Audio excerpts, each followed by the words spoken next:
कसूरवा ससुरवा जाइए कबूलिए नुगे नीगे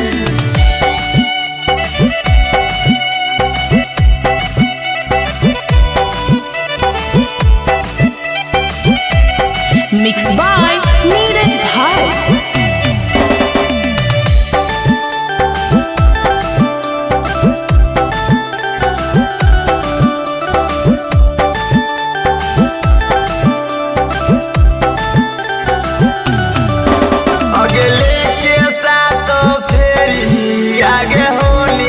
हमसे दूरिया और के दे देली फिकिरिया गे आगे के कारा से बोलम के कारा से हंसम के कारा पर रखवै नजरिया गे या जोरे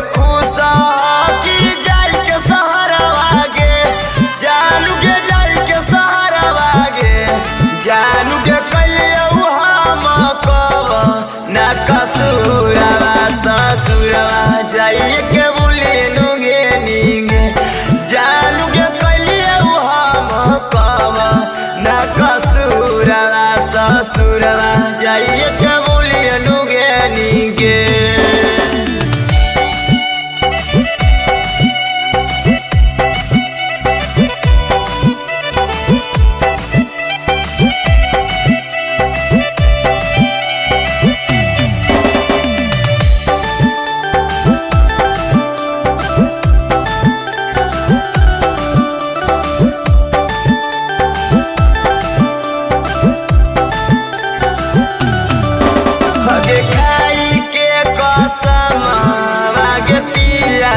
के अंगनामा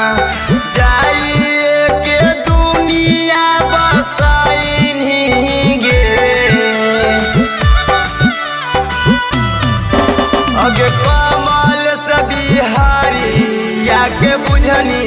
नहीं लचरिया जाके भूल गेली ससुरारिया गे राइट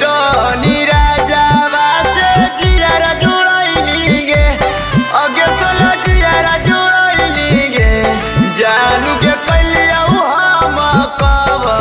ना कसूरवा ससुरा